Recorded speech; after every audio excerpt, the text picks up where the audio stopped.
దేవునికి స్తోత్రం. మీ అందరికీ నా హృదయపూర్వక వందనాలు తెలియజేస్తున్నాను. దేవుని బిడ్డలారా, ఈరోజు 130వ కీర్తన 1వ వచనంలో దావీదు ఒక ప్రార్థన చేస్తాడండి. ఆ ప్రార్థన 1వ వచనం, యెహోవా అగాధ స్థలములో నుండి నేను నీకు మొరపెట్టుచున్నాను, చెవియొగ్గి నా ఆర్తధ్వని వినుము. దేవుని బిడ్డలారా, ఈరోజు మన జీవితంలో ఒక్కొక్కసారి అగాధ స్థలంలో నుండి మనం ప్రార్థన చేసినటువంటి వారంగా మనం ఉంటాం. ఈ 120వ కీర్తన నుంచి 135వ కీర్తన వరకు యాత్రా కీర్తనలు. అంటే ఇజ్రాయేలీలకి ముఖ్యంగా 3 పండుగలు ఉంటాయి. అవి పర్ణశాలల పండుగ కావచ్చు, కృతజ్ఞత అర్పణల పండుగ కావచ్చు, పాస్కా పండుగ కావచ్చు. సంవత్సరానికి 3 సార్లు వారు పురుషులందరూ కూడా, కుటుంబీకులందరూ కూడా యెరూషలేము వెళ్ళి ఆ యెరూషలేములో ప్రార్థన చేస్తారు. కనీసం ఒక 7 days 7 రోజులు. అలాగే ఈ కీర్తనలో కూడా ఆయన దేవుని సన్నిధానమునికి వెళ్ళలేనటువంటి పరిస్థితి ఏమో, అంటే ఆ పండగలకు వెళ్ళలేనటువంటి పరిస్థితి ఏమో, ఒకవేళ ఆ కొండకి, ఆ ఎత్తైన కొండ యెరూషలేముకి ఎక్కలేనటువంటి పరిస్థితిలో ఉన్నటువంటి పరిస్థితి ఏమో. అందుకే అతను అంటున్నాడు, అగాధ స్థలంలో నుండి నేను నీకు మొరపెట్టుచున్నాను. అంటే నేను ఆ యెరూషలేముకి వెళ్ళి నేను మొరపెట్టలేకపోతున్నాను.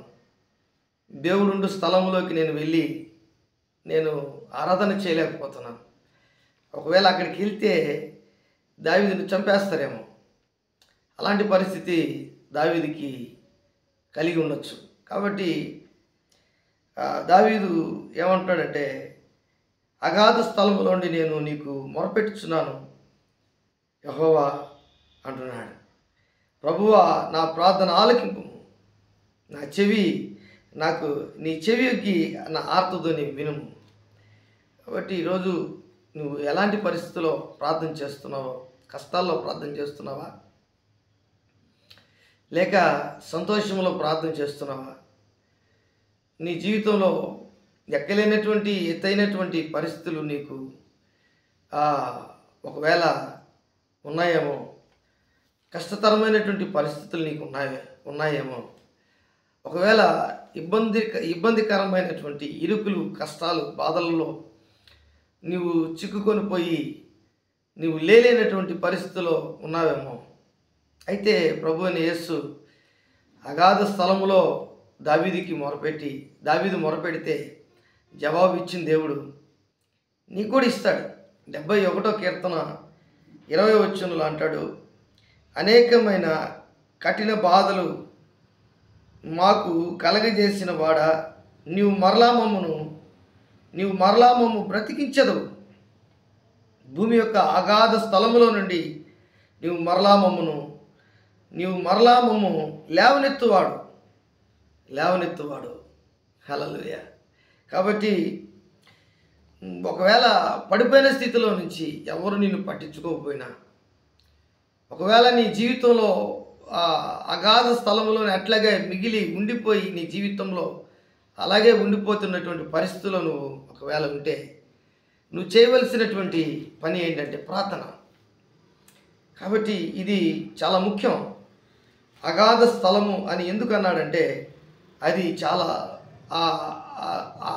అక్కడికి నాకు జవాబు వస్తుందో రాదో, అక్కడికి మనుషులు వస్తారో రారో, సహాయం చేరుతుందో లేదో అనే ఒక పరిస్థితి దావీదుకి ఉంది, ఆలోచన. కానీ ఒక్క ఆలోచనలో మాత్రం ఆయన ప్రార్థన చేస్తే ఖచ్చితంగా ఎటువంటి పరిస్థితులైనా సరే నాకు సహాయం దేవుడు చేస్తాడు. ఇంకా కొంచెం లోతుగా ఆలోచిస్తున్నాడు దావీదు. 139వ కీర్తన 15వ వచనంలో అంటాడు, నేను రహస్యమందు పుట్టిన నాడు, భూమి యొక్క అగాధ స్థలములలో విచిత్రముగా నిర్మింపబడిన నాడు, నాకు కలిగిన ఎముకలను నీకు మరుగై ఉండలేదు. నేను పిండమనై ఉండగా నీ కన్నులను చూచెను. నియమింపబడిన దినముల్లో ఒక్కటైనను కాకమునిపై నా దినములన్నీ నీ గ్రంథంలో లిఖితములాయను.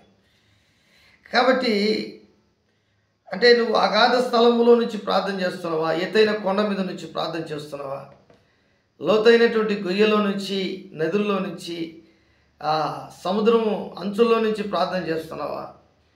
ఎక్కడి నుంచైనా నువ్వు ప్రార్థన చేయి.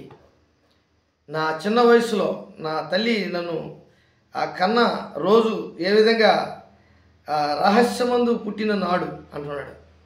నేను రహస్యమందు పుట్టినాడు, భూమి యొక్క అగాధ స్థలముల్లో విచిత్రముగా నిర్మింపబడిన నాడు నాకు కలిగిన ఎముకలను నీకు మరుగై ఉండలేదు. కాబట్టి నా ఎముకలు, నా శరీరము, నా ప్రాణాత్మ దేహములు నీకు అన్నీ తెలుసు ప్రభువా. కాబట్టి నేను ఏ విధంగా నీకు యథార్థంగా పవిత్రంగా ఉన్నాను, నాకు కలిగినటువంటి కష్టాల్లో, బాధల్లో, ఇబ్బందుల్లో అన్నిట్లో నాకు చాలిన దేవుడిగా ఉన్నావు. అందుకే నేను అగాధ స్థలముల్లో ఉండినను దయచేసి నాకు నా మొర ఆలకించు.